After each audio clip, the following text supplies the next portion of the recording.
Okay, what's the pleasure of the council? This is on item number 11. The staff suggested changes to policy 1. Pleasure of the council. Did Ms. the Gray? change include the statement that Don mentioned? Which statement? About bringing levies up to a certain standard? It does not include the change PL 8499, except as described in the chart in the staff draft Delta plan. There is a standard that, as you'll see on the matrix, this is what Mr. Ray talked about an hour ago, rewriting it to make clear that we encourage local agencies and property owners to upgrade their levies as they see fit with their own money. But it may make no implication that this is a state promise of funding. Randy. For the purposes of discussion, I'll offer item 11 as recommended by staff. Okay. Second? I'll second. Okay. Don? Mr. Chair, I may offer a substitute motion. I just wanted to make a comment and maybe offer some suggestions here. In my view, this discussion we're having right now is as critical an element as the one we had yesterday about reduced reliance as it relates to water supply and all the various aspects of that and the folks we heard from. This is absolutely, absolutely critical to the Delta. And I appreciate Dan's passion, certainly having, likewise not been in direct path of a flood, but certainly been here long enough, certainly in public service, but been a lifelong resident, have known certainly the impacts of what flooding does, and the recovery is very, very important. I concur in having the ability to do that. That's how you get well again, and I think that Mr. Zuckerman's analogy was very well put. I think it gave opportunity to reflect on real life applications and other aspects of our own lives, but certainly in this country. And I recognize the difficulties that we're struggling with relative to liability and obligations and the path that we're trying to chart. But from the standpoint of the Delta, Mr. Machado said this a moment ago, that the integration of this, not only in risk reduction, but from the standpoint of long-term viability for meeting the co-equal goals for water supply, reliability, as well as ecosystem restoration. The levees, the levee system, and all the various aspects of that are absolutely, absolutely critical. And I think that certainly staff has done a good job in acknowledging a good part of that. But if we're looking to go forward and looking to put together a plan, not that only meets the legislative obligation of prioritizing levies for improvements, but doesn't, and I think the word doesn't get in the way of tremendous progress that's been made over the past 20 years. And again, yes, there's been state and federal dollars and local dollars that have gone to do that. But it not only goes to help meet the co-equal goals, but it protects a way of life, protects an economic engine for this region, but for California. And I think that we should be advocating in this plan for something that certainly is consistent with the plan, but pushes forward the notion that we're going to continue to make those improvements. Now, we can argue about who funds them, and there are funding streams, and certainly people will make the arguments, and I appreciate the chair's historical reference. Yes, something that's said today or said 100 years ago will be said 100 years from now can be used as an argument as to why people ought to spend money or do certain things. But I think that the language that we have here in the chart should not get in the way and should be something that makes a clear statement about trying to get to the PL 8499 standard. The Economic Sustainability Plan said that. I think the historical work that's been done, particularly over the last 20 years, and that's the goal. And I think it helps us achieve the co-equal goals and also ties in nicely with Chapter 5 in trying to preserve and protect a place that's so very important for many different reasons, and I won't restate all of those. And so I think that what's offered here kind of in part addresses it, but I think we ought to say it. If we don't want to say it, then this, talks about, standards beyond and so forth. And I think what Eric Ringelberg offered too, they're looking at some of the practical notions, and without delving into this, I don't know whether staff took those things into account in some of the practical applications, but if it makes it difficult next week for people to compete for monies out there to do things that may help them get to HMP or to PL 8499, then I think we do get in the way. And so, again, I don't have a motion necessarily to offer that would key into this, but I would fall back to not getting in the way. Maybe it's an opportunity over the course of the next couple of hours while we're in session here, if there's a desire, there's a motion on the floor to try to deal with this today. I think we need to craft a chart that clearly doesn't get in the way, but also I think even clearly states trying to get to that standard. Now, if that's not the view of this council, then I'll respect that. But I argue strenuously that we need to really focus in on this and maybe give the same level of attention we've given to WRP1 to this, because to me this is key, and it's key to the long-term viability of the Delta as a place. It's also key, I think, to meeting co-equal goals, and it's not to get in the way of doing a priority setting and looking at the system.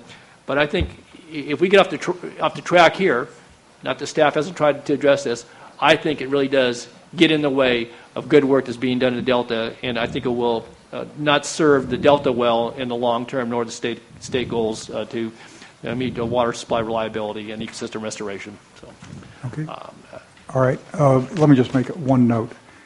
In the Delta Vision process, we developed a chart that attempted to do just exactly this, try to illustrate in chart form the priority standards. And it was equally controversial there for many of these same reasons. The staff has taken that document and essentially rewritten it, simplified it, modified it, toned it down far beyond anything I would ever want to personally see. But it's there, and this has been a dispute that's been going on for the entire 2 years we've been operating. It's not a new dispute, and we've made many, many changes in this. We have to make a choice as a council. I mean, Hank used to say, this is not a process designed to make friends. Ultimately, the legislature called on us to make choices, hard as they are. This is one of those hard choices, but I think the staff recommendation is reasonable on item 11. So we've got a Pat. I'm sorry. Chair, Oh, yeah. Gloria, then yeah, Pat. you're absolutely right. We do have to make some hard choices. But I think at this point, we're looking at, well, everything is very critical, but, I agree with Don. I think we should step back. It's not unreasonable to take another hour. You gave an hour for staff to look at another issue.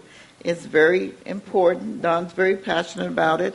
Staff has done a great job. Okay, so what would you want to have done? Well, I would like to allow staff and Don to get together with whomever, try to draft some language, incorporate some of the concerns. An hour more is not going to make a big difference to me when someone is very passionate about an issue. And so I would suggest we do the same thing that we did for one of the other issues and come back and have the full council look at it. That's what I propose.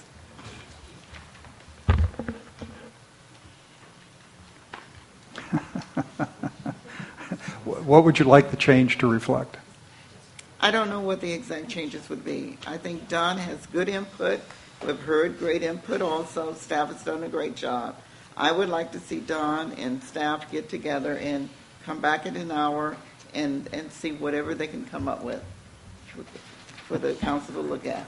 Mr. Chair, I'd be glad to meet with Don and talk about changes. The fundamental policy issue of should we recommend funding PL 8499 or without requiring some kind of benefit to the state or not is the key issue here. And I think it remains the staff recommendation that upgrade, that expenditure be one that requires that kind of analysis. And I think that we are unlikely to come to agreement on that fundamental position, because I think it is Supervisor Natoli's position, Councilmember Natoli's position, that we should support upgrading all of the levies to PL 8499 without regard to that analysis. Joe, I guess just let me clarify. I think we need to settle at least chart an investment strategy that would get us, I don't disagree with getting to the HMP, but you can even blow through the HMP to the PL 8499, and we've heard that testimony this morning. It would seem to me that again, recognize there's going to be a prioritization, but to set the course that, at a very least, yes, you try to get to HMP, and as I understand, we're 130 miles of levees, give or take, that need to be upgraded but that we have an investment strategy that carries us forward to reduce risk and to hopefully get to a better place. I recognize, and I think that, obviously you've characterized some of the distinction here and difference of opinion, but it's not that every levee is going to get there even, over many decades, because it takes money and time, and there's, and we're learning more things as we go along, even with the fat levee approach. And but I just think this potentially becomes a detriment to what is currently the approach that's been taken in the Delta, and that is to try to not only to upgrade to HMP, but to get to a higher standard. And I think that I think what we do here is we ignore, at least in part, what Tom Zuckerman said, that we have a federal and a state standard, and recommendation districts are working toward that standard. Now, how that's funded and how you ultimately achieve that, you can still have question marks and debate about that, but that is the standard. And I think to your point about trying to upgrade over time, I think it would be desirable to get there, but it'd be desirable to get even a higher level of protection if you're going to reduce risk and improve water supply reliability and protect all those things behind the levees, whatever they might be. Maybe, Pat. What would be? I'm sorry, Pat.